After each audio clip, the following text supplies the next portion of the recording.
Chilling tales for dark nights.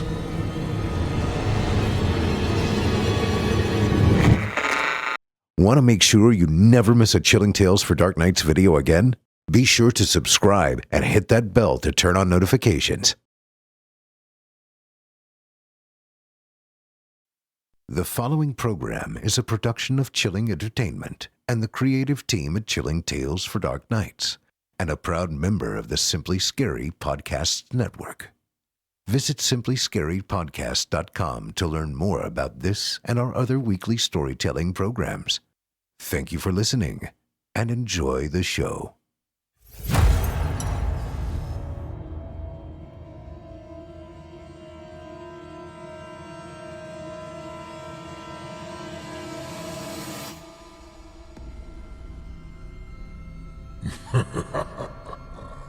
Good evening.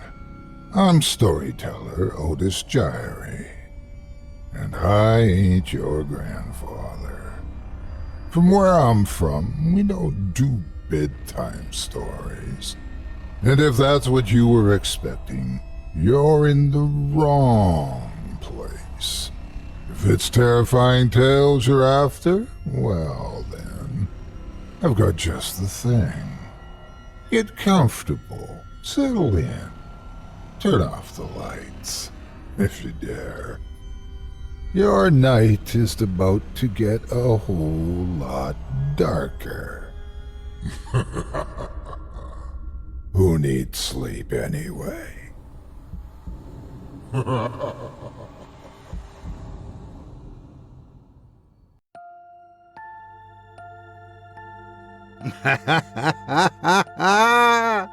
Good evening. You're listening to Scary Stories Told in the Dark. Welcome, dear listeners, to Season 15, Episode 15. I'm your host, Otis Jiry, and in this episode, I'll be performing 4 tales to terrify you, courtesy of authors Kyle Harrison, Hailey Henson, and Ron Reiki. Tonight we'll hear stories of nuclear nuisances, insistent invasions, wraithly road trips, and anxious auctions. You're listening to the standard edition of tonight's program, which contains the first 2 spine-tingling stories. If you'd like to show your support and enjoy an extended version of this and other episodes with twice the terror, visit simplyscarypodcast.com and click Patrons in the upper menu to sign up today. Thank you for your support. Now, it's time to take a walk together down the moonlit trail. So lock your doors, turn your lights down low, and settle in. The show is about to begin. Tonight, we simply sit back and enjoy 4 stories from the pens of some of my favorite friends. Nothing binds these stories together other than a love of grim and the dangerous, which I'm sure you will enjoy immensely. Kyle Harrison gives us the story of an unfortunate crew of Soviet submariners who, through recently recovered logs, have found out there are worse things than even war, if you can believe it. Listen to their tale of woe, won't you, before it sinks back beneath the surface? Without further ado, I present to you the lost transmissions of the Soviet U-boat Iranon.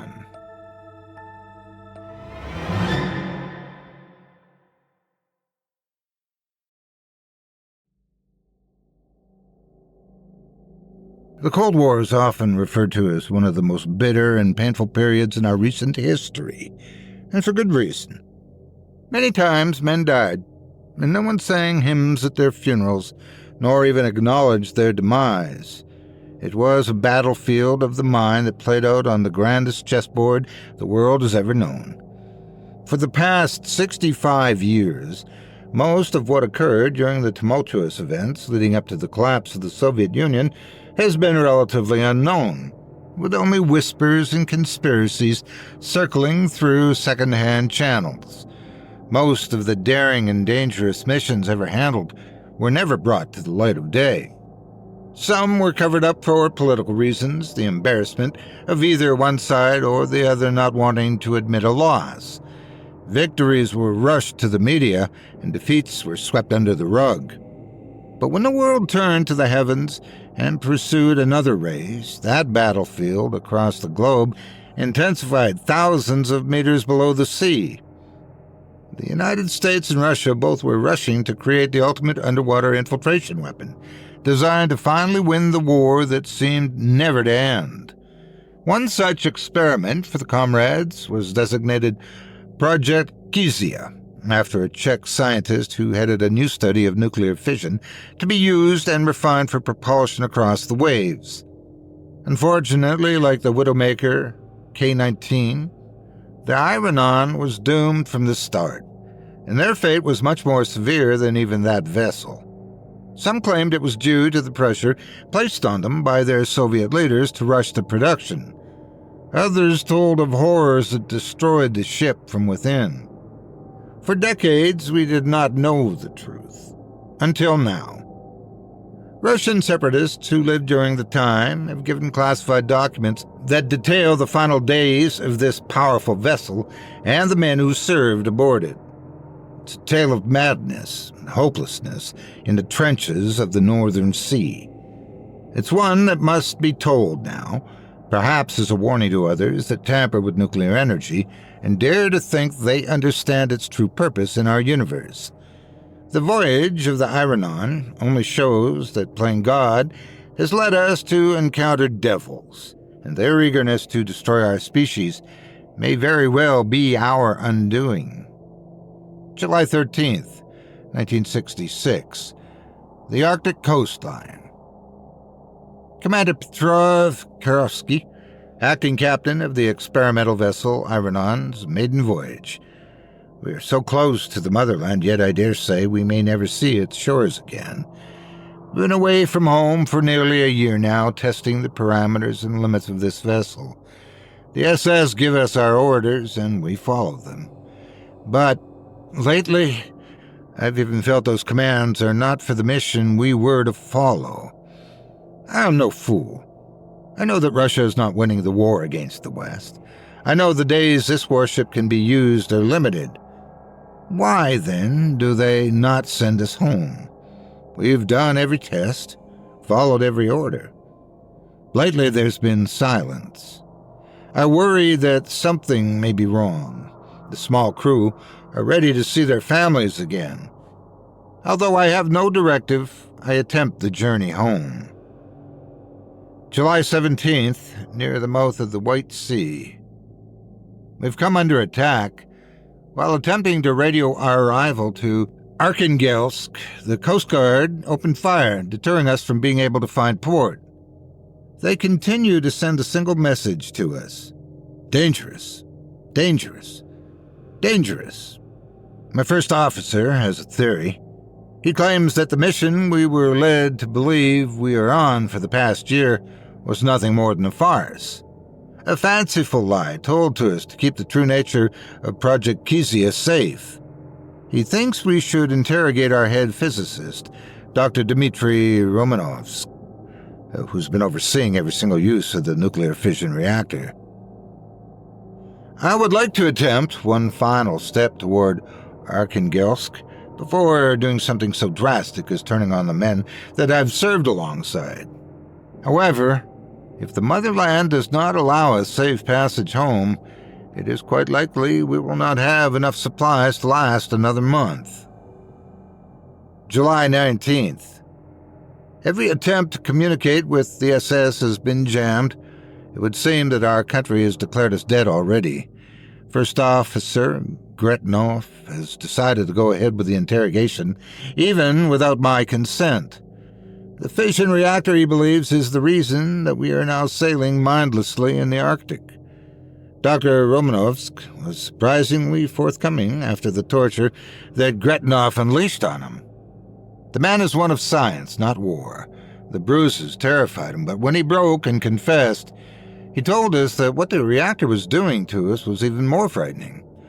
I was told to keep the secret of this reactor from all aboard for the sake of Mother Russia. You must understand that this is why I said nothing as I read the reports. I knew no one on board this vessel would understand. Unlike other experimental vessels, the Iranon is using the fission of nuclear energy in an entirely new and unpredictable way. A way that has ultimately sealed our fate, I'm afraid. I told the doctor that he spoke in riddles. There was no indication that any of us were in danger. He proceeded to give an account of what ordinary radiation poisoning was like for soldiers like us. In 5 years, we would all be dead, but the signs would not be visible for at least 2 years. We would have nausea, vomiting, hair loss. It would be like a living nightmare every day once the symptoms came. And then they would gradually get worse and worse as the days proceeded. This was what a radiation leak on board this vessel could do to us. But Dr. Romanovsk explained that was not the threat we were facing. In fact, we would be dealing with something far worse. The nuclear reactor that the Iranon had been built with, the doctor claimed, was 4 times stronger as any other. The fission we were producing would accelerate our deaths tenfold because of the experiments. Still, I remained unconvinced. We'd been in here for a year. Why was nothing obvious affecting the crew? Because we haven't yet reached the point of no return. We hadn't pushed the tests to their limits. In May, during the Chernobyl incident, we did just that. I grew silent, recalling the bleak day off the coast of Siberia as well. We were told that it was an accident that had nothing to do with us, I said. We were lied to. The results were clear. The power mass that resulted in all that loss of life came from our reactor core.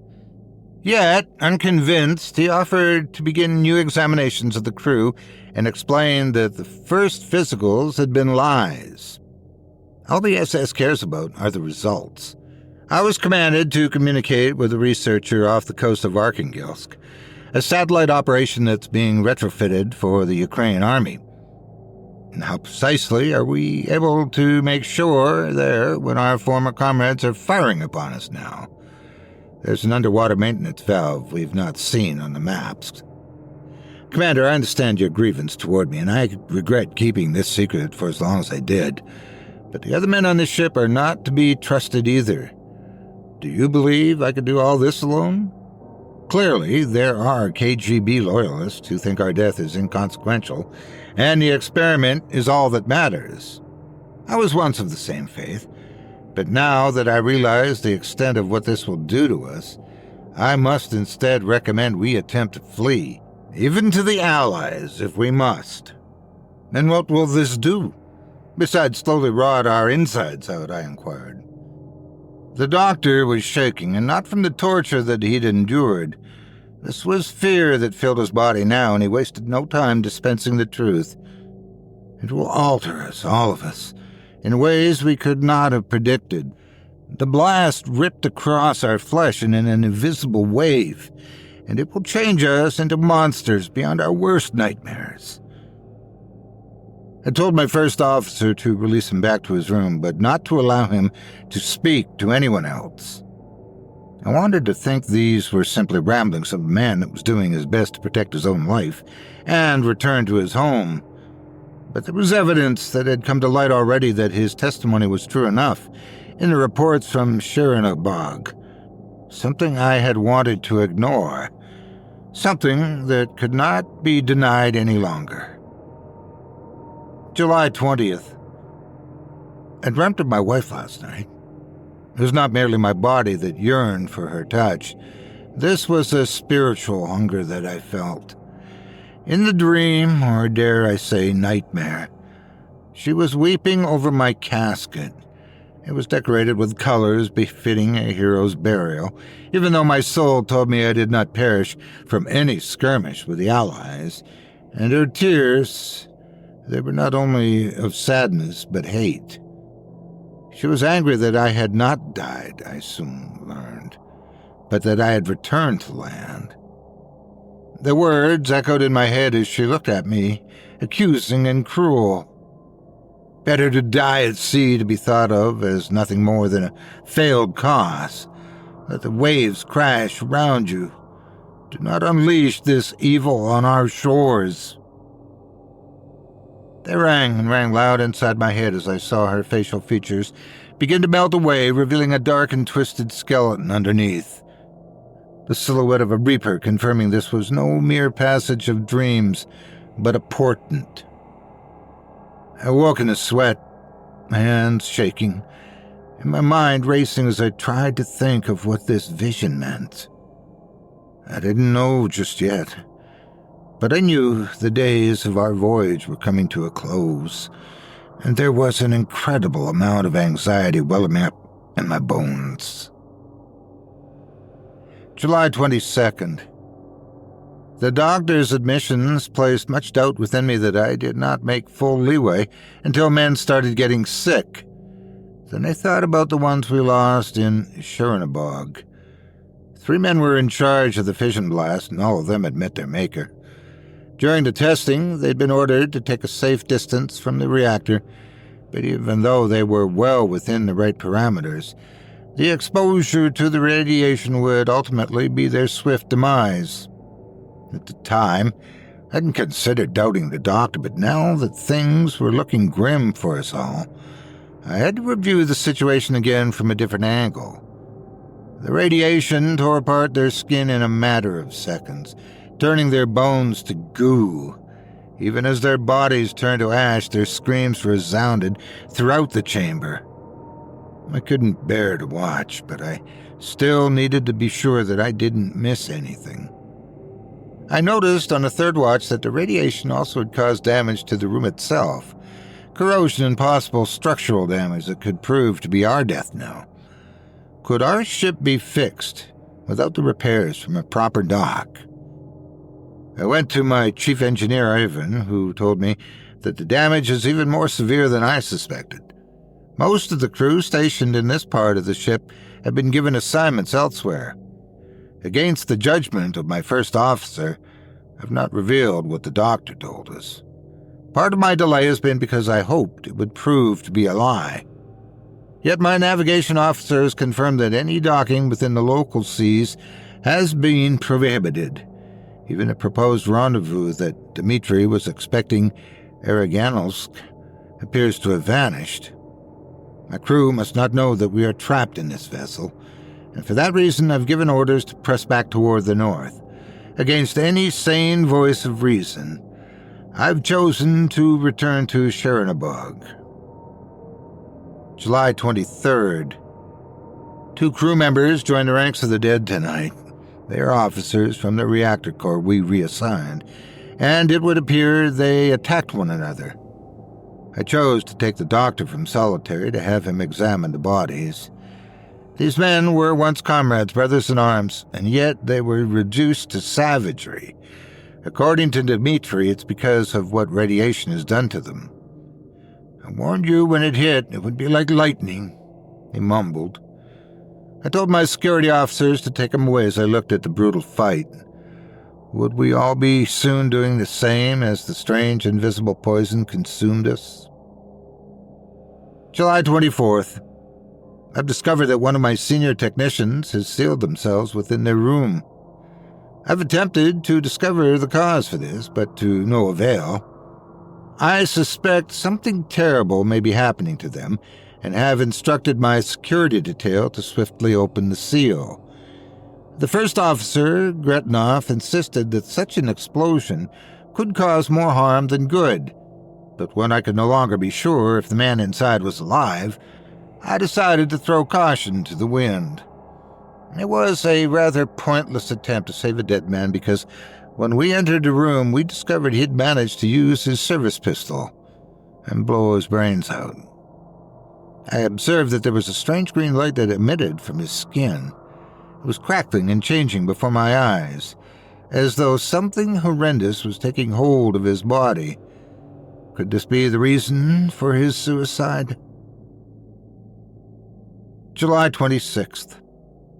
I wished for Dr. Romanovsk to examine what had occurred, but when I went to his room this morning, I found that he had managed to create a noose of bed sheets.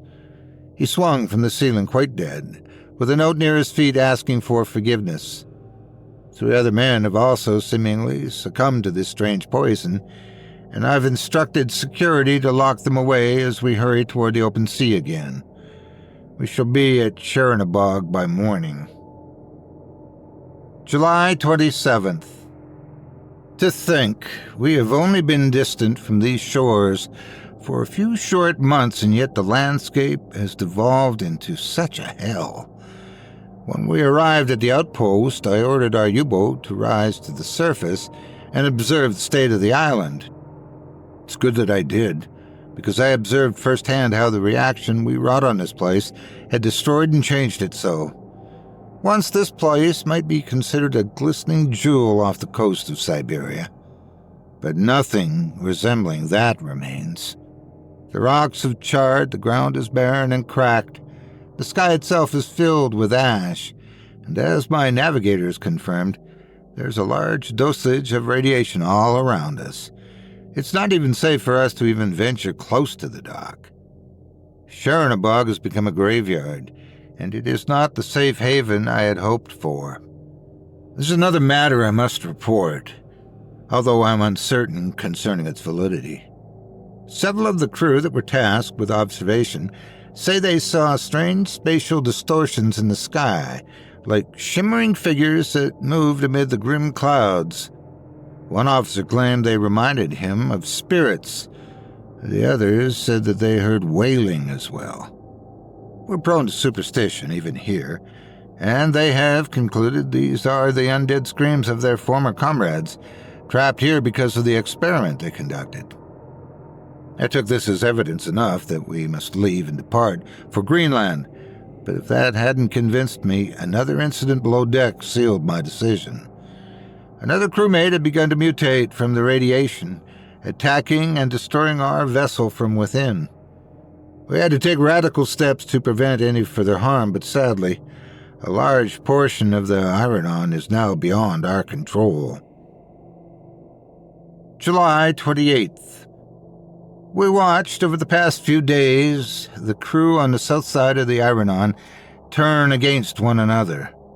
Slowly their minds began to wander toward chaos, and then their bodies followed suit. Their forms were no longer resembling human, just bulbous masses that have caused us to lumber through the ocean toward the northern horizon. I wondered if perhaps this was intentional because we are far from help now. The mutated crew may have been doing this to prevent the danger from spreading beyond this iron prison, and for that I must applaud them.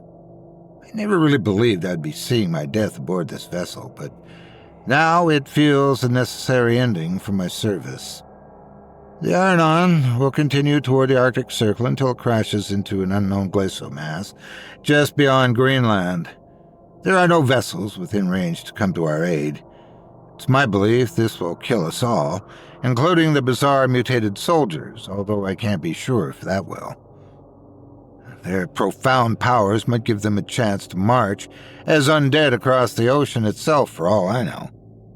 First Officer Gretnov has convinced me to make certain we leave behind a record of these terrible events. Our logs will reveal the treachery of the motherland, as well as our own futile attempts to stop this evil from spreading. One day, if found, they can stop any further experiments from occurring. Our families will not see us as traitors, I'm sure, as we'll all be labeled. Our martyrdom will be a small victory against the gaping void that is swallowing us whole. We're nearly there. God have mercy on those who do not heed our warnings. The logs of the Iranon were not recovered for nearly 30 years. Like many other vessels at that time, it was assumed they died from enemy fire.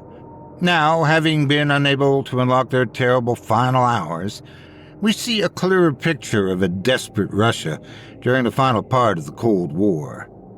The separatists that managed to procure these documents insist the logs of the strange mutated humans were no mere imaginary tale, and even provided autopsy evidence to back their claim. Although we have no way of being certain how many souls were aboard the Iranon, it's quite remarkable that any corpse was found after the ship dove into the Arctic Circle. Viewing those twisted and broken bodies, some intertwined with one another in ghastly and unspeakable ways, it took us weeks to be able to determine whom the corpses belonged to. Several of the older soldier files revealed that all except the first officer mentioned in the log were accounted for. Another interesting discovery was made 2 years later at the crash site of the U-boat itself. Evidence to suggest a single escape pod jettisoned right before the crash. Could this have been Gretnoff abandoning his crew and comrades at the final moment? A new mission was given to scour the ocean for any signs of the pod where it may have escaped to. After all, if the first officer did choose this act of treason, he didn't get far. There has not been a single sighting of him since those terrible days. The closest place in range is, in fact, where the Scherenbog station once rested, although it's gone now, sunken into the ocean bedfloor by a bombing in the mid-90s. It's here we found the remnants of the pod, although why the first officer returned here is a complete mystery. The final transmission of the Iranon by the commander was entirely rambling, or so it seemed. Upon closer inspection, it revealed, perhaps, where the first officer was headed. We see the void grow in the hull of the ship, a gray maw that is now opening and revealing endless rows of teeth that shimmer like stars. A field of promise into a dimension ripped open from within by our tampering with radiation.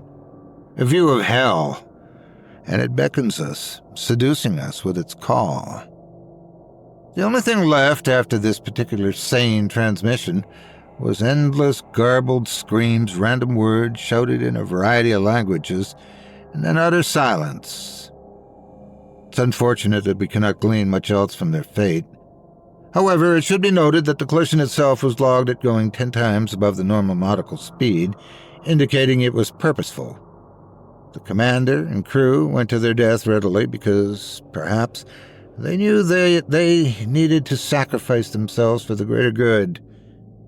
May their sacrifice not be in vain, then, and let this tragic event sink to the depths from where it was dredged.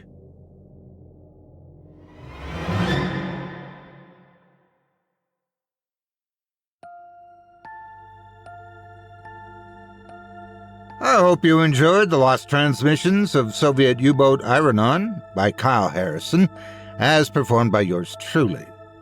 If you enjoyed that tale and would love to read more from tonight's very talented featured author, well, you can support them by visiting simplyscarypodcast.com/Kyle-Harrison.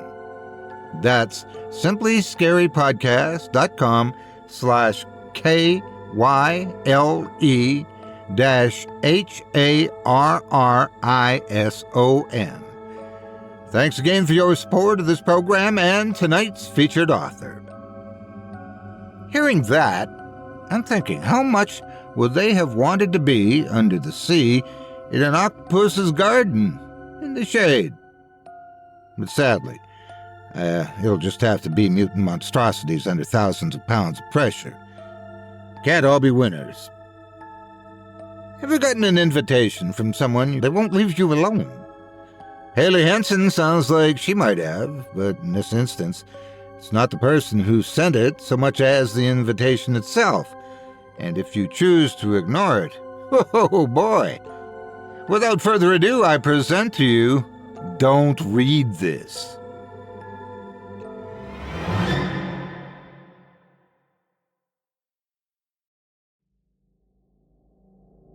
First time I saw those words, my day started off just like any other.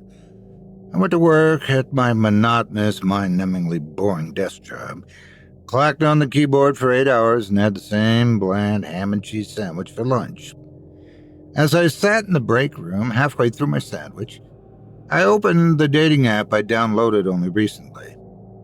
I was a fairly good-looking guy, so I'd gotten plenty of matches, and been on countless dates, but none of the women were really what I was searching for. Somewhere between shoving the last piece of my sandwich into my mouth and deciding whether or not to delete the app, my phone pinged with a match. Guinevere Motley. Curiosity got the best of me as I clicked on the notification and read her message. "Whatever you do, don't read this." Well, that was a strange way to get my attention. Usually they sent a pickup line or something funny. Tapping on her picture, I noticed that there was only one, but geez, was she stunning.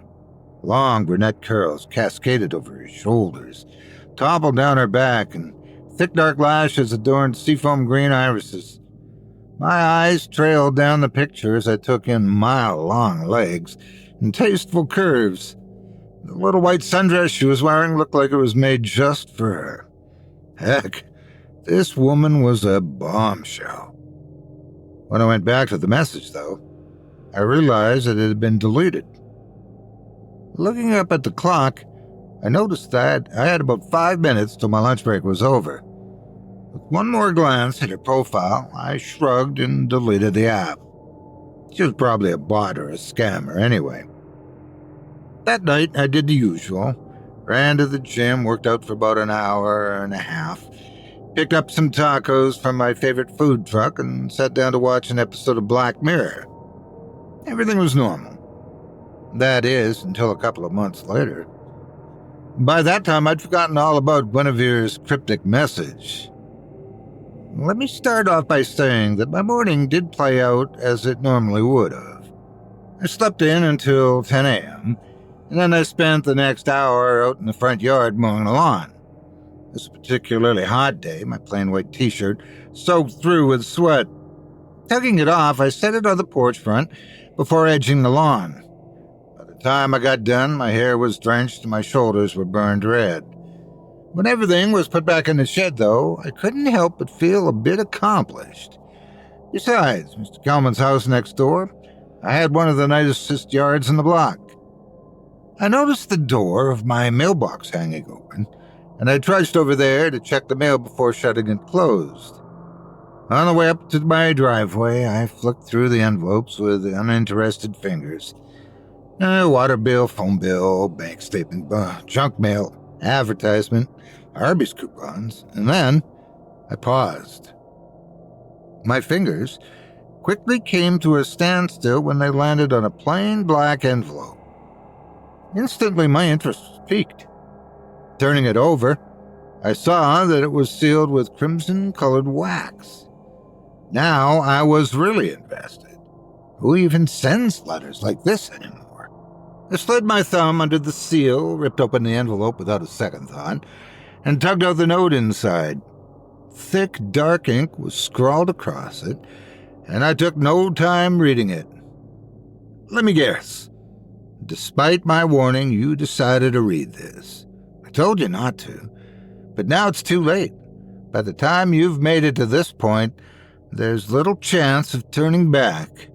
The second your eyes landed on these words, you just couldn't help yourself. I guess I shouldn't blame you. I couldn't stop myself either.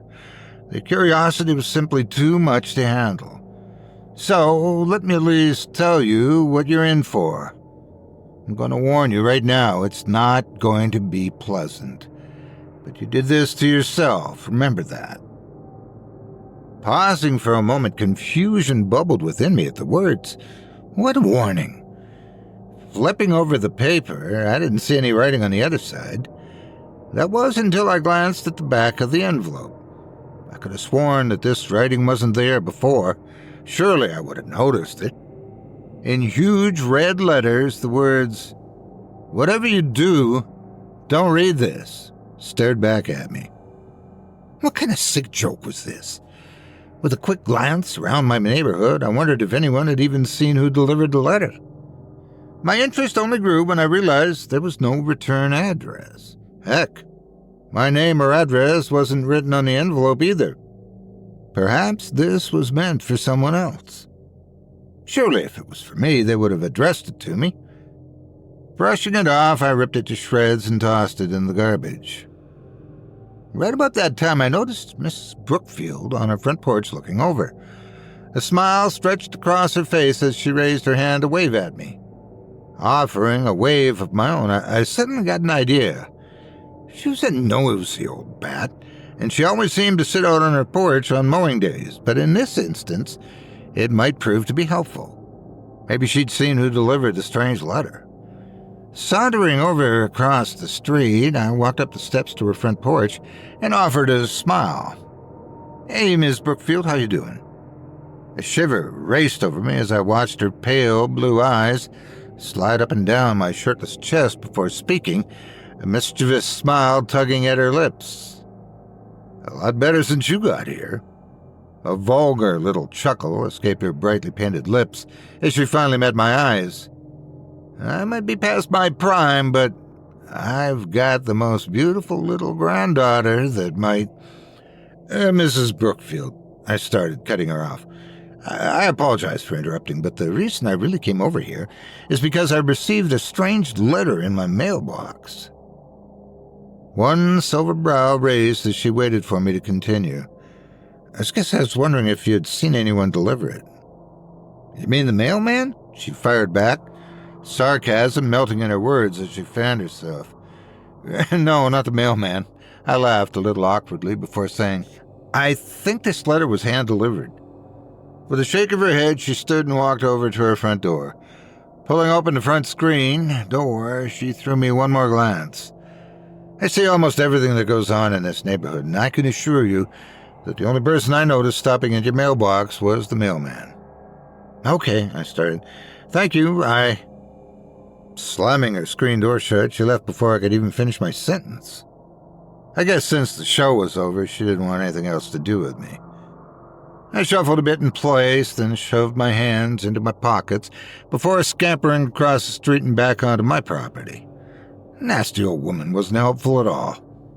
With a quiet scoff, I threw open my front door and strolled inside, making a mental note to keep my shirt on the next time I mowed my yard.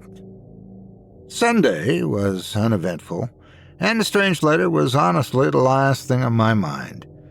I had a spreadsheet I needed to get done for work, and I had to present it at 8 a.m. the next morning.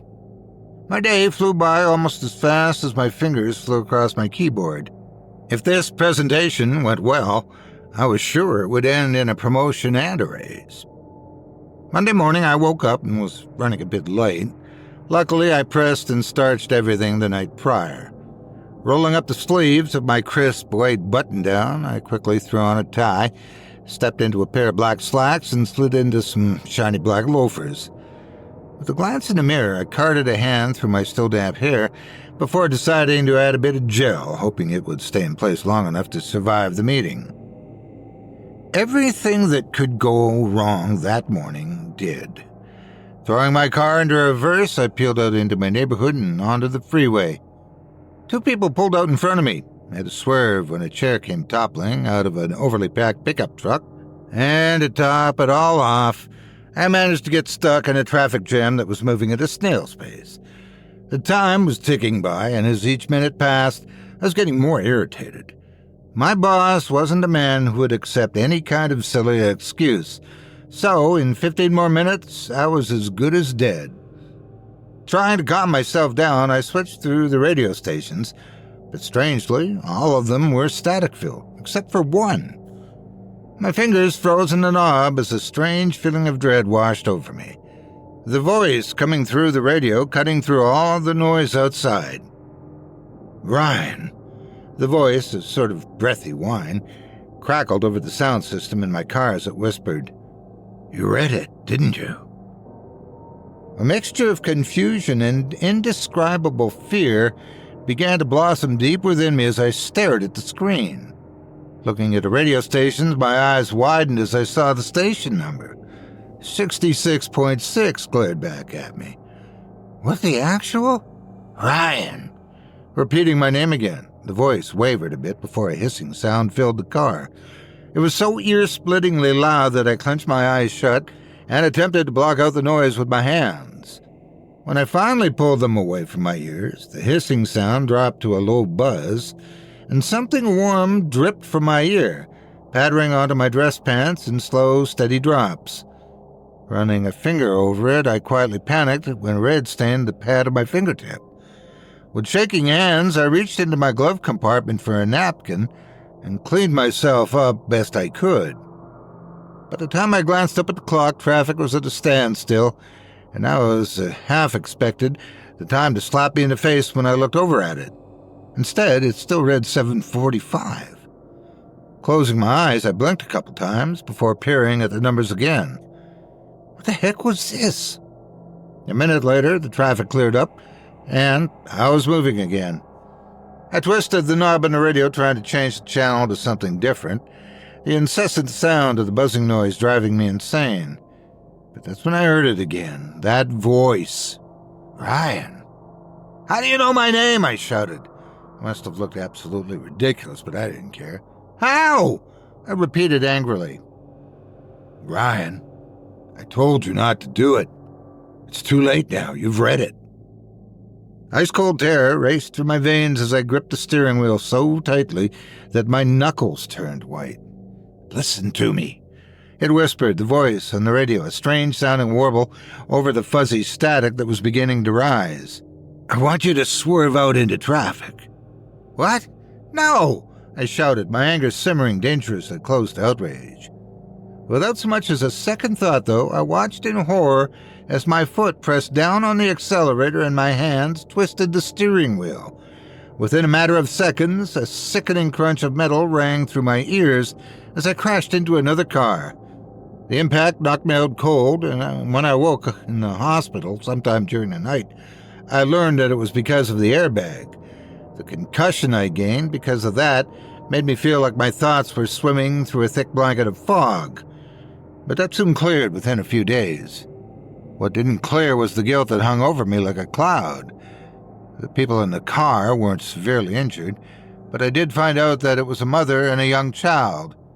Both our cars were totaled, but despite everything, it was written off as an accident.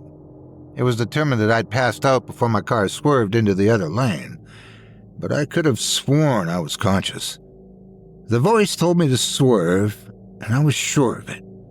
That's what made me feel so horrible about the whole situation. I would have taken full responsibility. Guilt was a heck of a feeling, and I hated every second of it. I should have spoken up. I should have taken accountability. I should have fought just a little harder to block out the voice.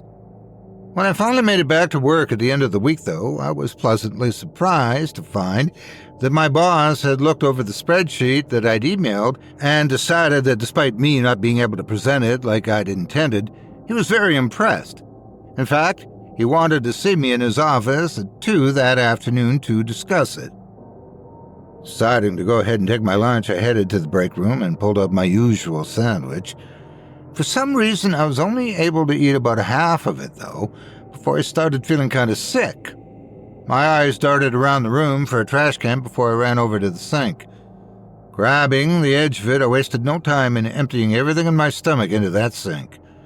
The horrible burning sensation in my throat made tears well up in my eyes as I tried to get myself under control. And that's when I heard it. The little radio sitting on the counter flipped between about a dozen stations before it stopped on one. Ryan, it whispered.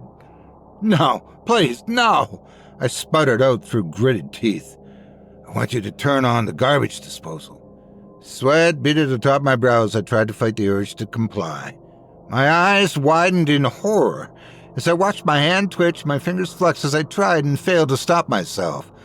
Slowly it lifted and then wavered only a moment before flickering on the garbage disposal switch. The blades roared to life, their metallic teeth gnashing together in hopes that something might drop within its grasp. More bile began to climb up my throat as I shook my head in hope that the voice would stop. I want you to put your hand inside the garbage disposal. A small sob broke from my lips as I watched my hand once again betray me. Slowly, it dipped toward the sink closer and closer until... Oh, hey, Ryan, didn't know you had come back yet. The sound of one of my co-workers successfully broke the trance, and once again, my hand was mine. Steph, could you turn off the radio? My voice was shaky and uneven as I fought the urge to vomit again. What do you mean? She asked as she grabbed something from the fridge. It is turned off. A nervous laugh bubbled up from my throat as I cleaned myself up and turned to face her, my hand reaching up to scratch the back of my neck awkwardly. Right, yeah, sorry. I managed to stutter out. A sympathetic smile tugged at her lips as she unwrapped her own lunch. "Are you okay?" "No," I wanted to scream. "I'm so freaking far from okay that I'm hearing voices." But instead my hand came up to fidget with the sleeves of my button-down before I rolled them up and said, "Yeah, I guess I'm still a little out of it." I locked eyes with her and tried to play it off. Just a little brain fog still. With a mouthful of salad, she simply nodded in understanding as she chewed. Based on her expression, I'm not sure I convinced her, but that was the last thing on my mind. Throwing up a hand, I waved to her as I strolled out of the break room and back over to my cubicle. As I took a seat in my chair, my leg bounced anxiously. I wish that envelope hadn't ever shown up in my mailbox. I wish whatever this was would quit happening. I wish I'd never even read any of that letter. But another much more worried part of me wishes I'd have at least read it all the way through. Maybe it might have provided an explanation about why I'm experiencing all this and how to stop it. There's no way that I could constantly live my life on edge, worrying about my own body betraying me at any given moment. A glimpse at my clock didn't make me feel any better. The meeting with my boss was in 10 minutes, and whatever confidence I'd worn that morning had now melted into a thick sludge in the bottom of my stomach. With clammy hands, I pushed myself up from my chair and made my way across the room. The second I stepped in, he smiled up at me and pointed toward one of the chairs in front of the desk. "Take a seat, Ryan." Nodding, I sat down in one of the leather chairs and tried not to fidget. "Now," he began, his voice gruff and gravelly, "let me put up those spreadsheets real quick so we can go over them. I was really impressed with your work, and I think—" The shrill scream of his office phone interrupted the conversation, and he was quick to pick it up, holding one of his calloused hands up in a silent apology. Yes, sir." He paused before peering up at me. "Yes, he's in here. Would you like me to give him the phone?" Pulling the phone away from Jiry, he offered it to me before going back to looking at his computer. The second I held it up to my ear, all the blood drained out of my face when I heard the voice on the other end of the line. "Ryan," it rasped, "do you see that pen in front of you?" My voice wavered and my breaths were uneven as I replied, "No." The slim silver pen gleamed up at me from the desk, but I refused to play into this game any further. "You're lying to me," the voice hissed. A glance at the phone screen made me feel like I was losing my mind. The number read *666. Whatever this thing was, it impersonated Farah, and it was able to contact me through a number of ways. "I want you to grab that pen and stab it through the palm of his hand." I broke out into a cold sweat as my other hand drifted toward the pen, my boss still typing away. "No," I repeated, a little more firmly this time. "There has to be a way," I spouted out before settling on. "What did the rest of the letter say?" The silence on the other end of the receiver was loud as I waited for a reply, my hand halting for a moment. "If you want this to stop, there's one simple thing I need you to do," the voice said, its tone strangely excited. "Anything," I begged, desperate to be free of the curse. "Pass it on." For the next couple of seconds, I listened to this thing tell me the most vile, sinister things I've ever heard in my life. I can't even repeat it, but please know that by the time you've finished reading this anyway, it's really too late. You're already interested. You won't be able to help yourself. All I can say is that I warned you. Whatever you do, don't read this alone.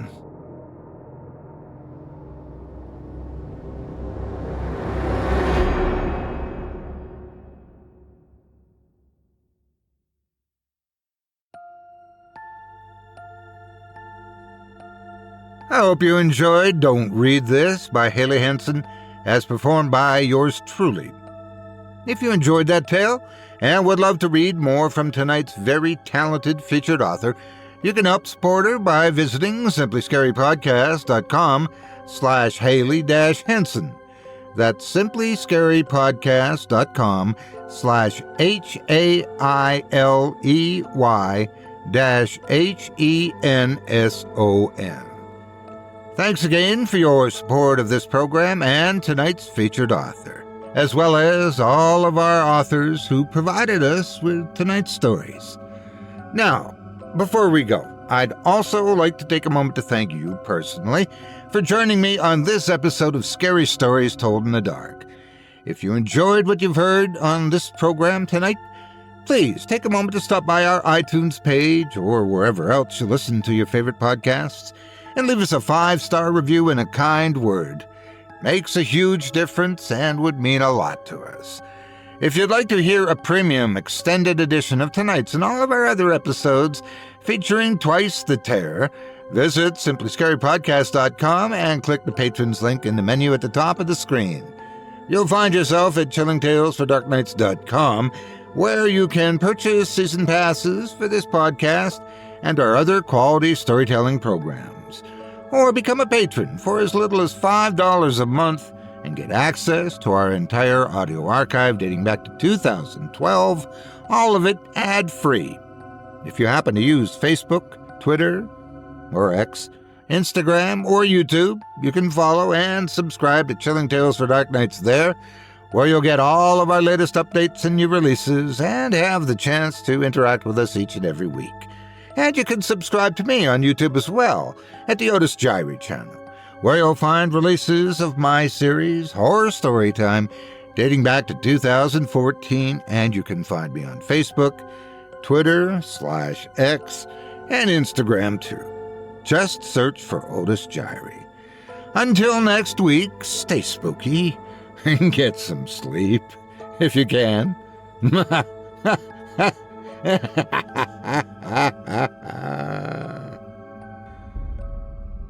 Thanks for listening. You've been listening to Scary Stories Told in the Dark, a production of Chilling Entertainment and the creative team at Chilling Tales for Dark Nights, and a proud member of the Simply Scary Podcasts network. Visit simplyscarypodcast.com today to learn more about our network and our other amazing storytelling programs. Tonight's program was hosted, and its featured stories performed by yours truly, Otis Jiry. Selected stories have been adapted with the kind permission of their respective authors. Original music provided by Luke Hodgkinson and Jesse Cornett. Sound design and final mixing and mastering provided by executive producer and director Craig Groshek. Program's artwork and logo by David Romero. If you're looking for some fresh tales on a daily basis while waiting for the next podcast, check out my YouTube channel, the Otis Jiry channel, and my extensive collection of narrated tales there. Simply search on YouTube by my name, and you'll find me. And don't forget to subscribe and press the bell notification icon to get my latest releases. Got a scary tale of your own that you'd like performed? I take submissions. Email it to me today at otis@simplyscarypodcast.com to have your terrifying tome considered for production in a future episode of this show.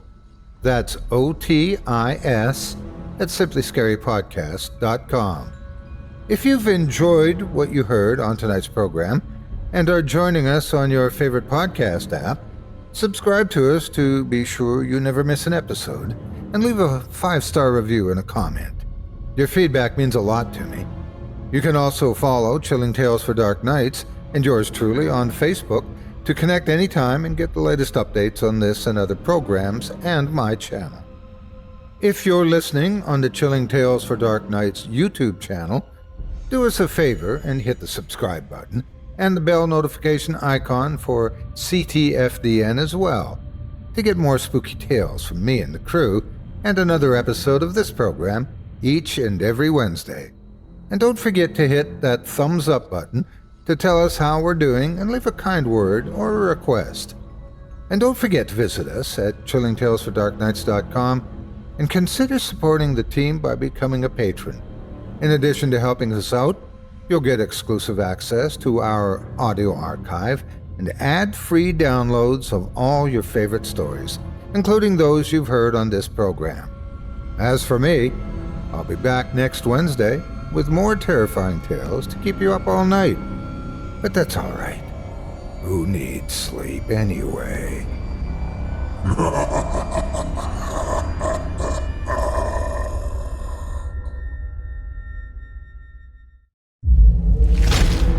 Chilling tales for dark nights.